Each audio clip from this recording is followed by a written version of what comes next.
I never expected a silent little girl to change my life." The room was full of laughter, music, and expensive decorations, yet one child stood completely still, smiling without hearing a single sound.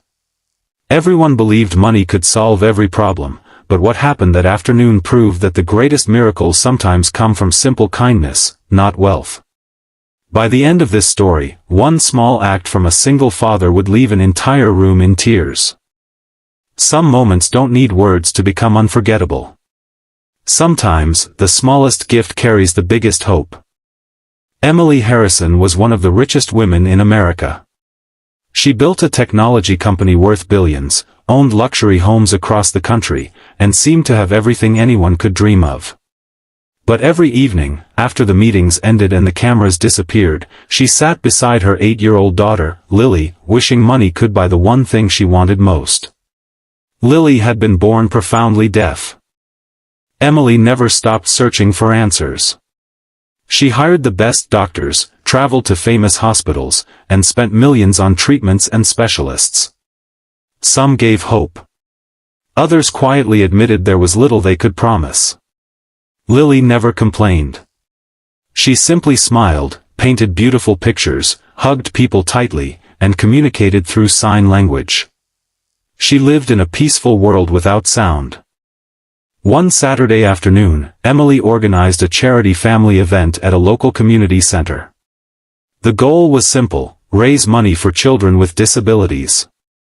Wealthy guests arrived wearing expensive clothes, photographers captured every moment, and speeches filled the stage. Near the back of the room sat a single father named Jake. Jake wasn't wealthy. He worked as a mechanic during the week and spent every free moment raising his 6-year-old son, Noah. Years earlier, Jake had served as a Navy SEAL before returning home after injuries ended his military career. Life had become difficult after his wife passed away, but he never allowed hardship to steal his kindness. Noah noticed Lily sitting alone, drawing quietly while everyone else danced. "Dad," Noah whispered, "can I go say hi?" Jake smiled. "Of course. Just be kind." Noah walked over, introduced himself through simple gestures, and within minutes both children were laughing without making a sound. Lily showed Noah her drawings while Noah proudly displayed a small toy airplane from his pocket. Emily watched from across the room. She couldn't remember the last time another child had made Lily smile so naturally. Jake soon joined them.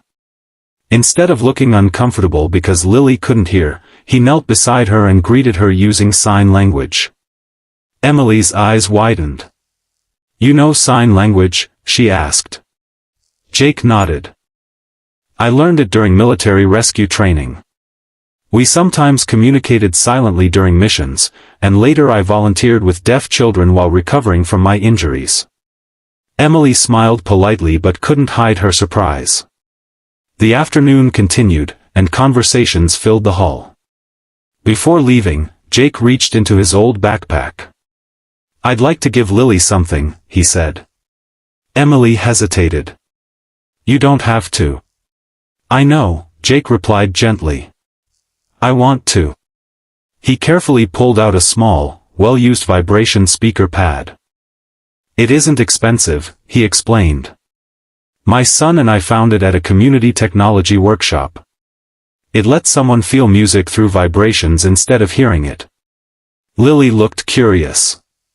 Jake placed the pad on the table and connected it to a small music player. As soft piano music began, Lily rested her hands on the pad. At first, nothing changed. Then her eyes grew wide.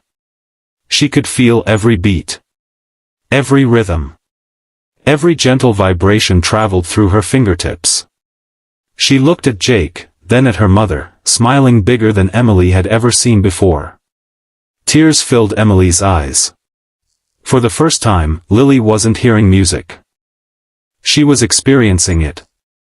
She placed both hands against the pad, closed her eyes, and began moving gently with the rhythm she had never known before. The crowded room slowly became silent as guests watched the beautiful moment. Many wiped away tears. Emily hugged her daughter tightly. "I've spent millions searching for something to make her feel connected to music," she whispered. "You gave her that with something built by volunteers." Jake shrugged with a warm smile. "Sometimes the best gifts aren't the most expensive. They're simply shared with love." The story quickly spread through the community. Local engineers offered to improve the vibration device. Music teachers volunteered to create classes designed for deaf children. Businesses donated supplies. Families across the city joined together to make similar devices for children who had never experienced music in this way. It all began because one father decided to share what little he had. Months later, Emily invited Jake and Noah to visit her office. She thanked him again but surprised him with something unexpected. "I've decided to fund a national program that provides vibration music technology to deaf children," she said. "But I want you to lead the community outreach." This idea came from kindness, and kindness should remain at its center. Jake was speechless. He had never imagined that one small act could grow into something that would touch thousands of families. Over the following years, children across America smiled as they placed their hands on vibration devices, feeling songs, rhythms, and celebrations they had never experienced before. Parents cried happy tears watching their children dance in their own unique way. Lily never forgot the day she met Jake and Noah. Every birthday afterward, instead of asking for expensive presents, she requested donations to help another deaf child experience music for the first time. Emily often told people the greatest investment she ever made wasn't in technology or business. It was believing in kindness. Jake still fixed cars during the day.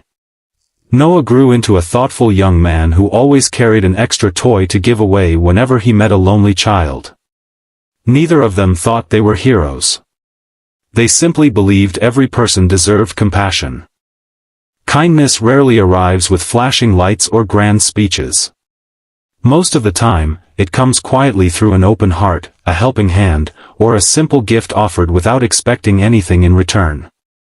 The world changes not because of the richest people, but because ordinary people choose to care when they have every reason not to. If this story touched your heart, remember that your smallest act of kindness could become someone else's greatest memory. Smile at a stranger, encourage someone who's struggling, or lend a hand when it's needed. You may never fully know how far your kindness will travel, but it always leaves the world brighter than it was before.